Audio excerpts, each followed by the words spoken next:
At the heart of Miami lies historic Biscayne Bay. Natural, untamed beauty thriving beside the magic city.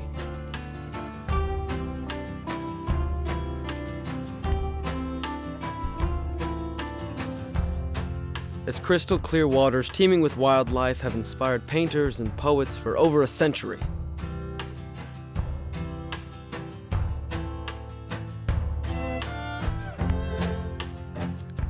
Ralph Monroe called it tropical luxuriance, a kind of liquid light. The bay's wildlife lives beyond its shoreline on the city's walls and businesses. It's also the lifeblood of Miami's world-class tourist industry. It's what keeps millions coming from across the world year after year, and why people pay millions to live along its shore. It serves as a nursery for juvenile fish and a home for dolphins, manatees, seabirds, corals, and seagrasses. The bay, simply stated, is at the heart of Miami.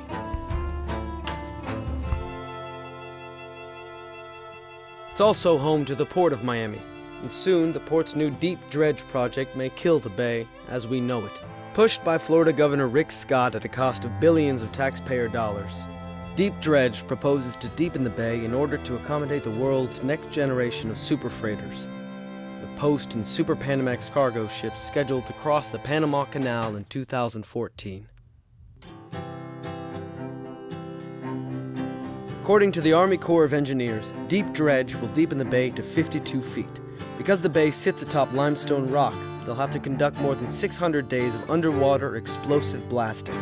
It'll take at least 2 years to dredge 415 acres of bay bottom, removing and destroying acres of coral reefs, seagrass beds, and hard bottom and rubble habitat. It'll transform the bay we know and love forever. Here are some of the problems. The area in question is chock full of corals and sponges, seagrasses and lobsters, fish, manatees, and dolphins. It also happens to be home to a new hybrid coral. I believe that this coral could be a super coral.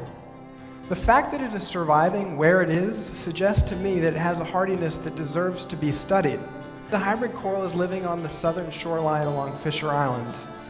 And many of you have probably heard by now that there is going to be a major dredging project that is going to involve 2 years of dynamiting.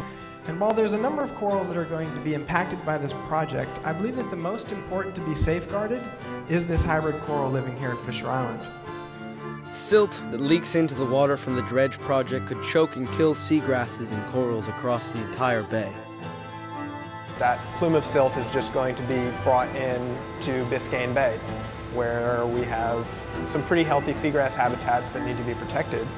It seems to me to be very difficult to mitigate. It's not something you can just put a siltation barrier up to prevent that silt from going in. When simple maintenance dredging was performed for 2 months in 2006, it looked like this.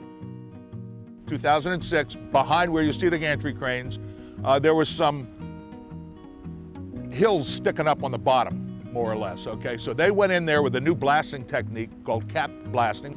It only lasted for 2 months, but they got shut down continuously because the turbidity turned the water the color of milk.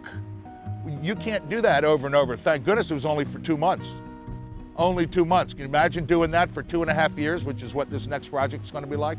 In the way lies an aging pipeline that carries 25 million gallons of raw sewage per day from Miami Beach to the wastewater treatment plant on Virginia Key. Moving it could easily cause it to rupture, soiling the bay and our beaches with raw sewage. The director of the Miami-Dade Water and Sewer Department told the Miami Herald it would be a catastrophic event. You'd have to close down the beaches. It would be an environmental mess. It's estimated that the total spending for all of the changes, including the dredge project, rebulkheading, a new rail line, cranes, and more, will cost taxpayers upwards of $2 billion. Billion with a B. There's no way they could do it for $150 million. That I know. They have to rebulkhead the Port of Miami, and they've already said that that one runs $55 million, at another $200 million cost. That's another $35 million at $1.6 billion. It's another $55 million. That's another 40 million. That one is $48 million. So what does it cost? I don't know, just keep adding this stuff up. It doesn't make sense at all. You know, the Port of Miami doesn't run the port. They own the land, they lease it to 3 shipping companies. We are doing this to subsidize 3 shipping companies. There's no guarantee that these ships will even come. Economists worldwide have questioned the likelihood that Miami will be their chosen port of call, given the city's geographic position at the tip of the U.S. East Coast, far from major markets and manufacturing facilities. The ships that they're doing this for, the Super Post-Panamax container ships, probably won't even show up here because we're the #1 expensive port in the country. We're at the very end of a peninsula, right down here at the tip of Florida. Why would those ships come here when steam one day more and they could be in Jacksonville or Savannah or Norfolk? So why? So what are we doing it for?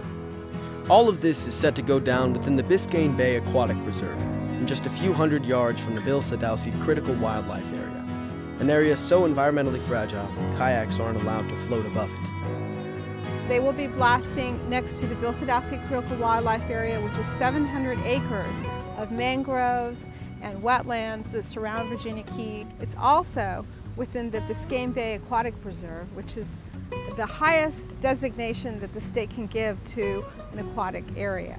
It's here where the endangered species are. It's here where the manatees and the dolphins, it's their nursery grounds.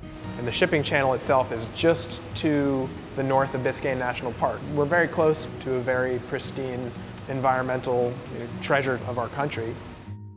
The Army Corps' mitigation for 415 acres of dredge includes only 15 acres of seeded seagrass beds and transplanted corals. It will destroy habitat that can never really be replaced. They talk about mitigation, they talk about replacing coral reefs, but really you can't do that. They keep reducing it. Every time they come up with a draft plan, the mitigation is less, less, and less, instead of more and more and more. We said it wasn't enough to start with. So basically they would be taking living, breathing ecosystems, destroying them, and then the idea that we as people could come back and recreate this is impossible. So mitigation is a myth. The volume of damage that we're going to have is unfixable. You can't do it. The Deep Dredge project will upset a complex, vulnerable seaworld that supports our unparalleled tourist industry and nurtures a natural beauty and wildlife we can never duplicate. The reason we're fighting so hard to protect this area, it's because it's all we have left. This is the last refuge, the last stand. There's not another city in the world like Miami. Nowhere. The port seeks to turn Miami into a Singapore. Do we really want to be the new Singapore? We want to be the Miami that we are. I mean, we have a functioning port right now that's the #1 cruise capital port of the world. Without dredging, we could take the Samac ships in here in a second. We got the cranes that are wide enough to do it. We don't have to dredge this. We can keep our tourism safe that way. Deep Dredge is a gamble, with billions of taxpayer dollars and our rainforests and prairies of the sea at stake. Do you really think that 3 little environmental groups, without a lot of money, we don't have a lot of money, and me, can actually stop Governor Scott, all the powers that be? They're going to kill Biscayne Bay, but I'm going to die trying. I'm going to give it my very best shot. I only got 1 shot to give it, and this is it. For the moment, Biscayne Bay coexists with the Port of Miami, but Deep Dredge may prove to be too much.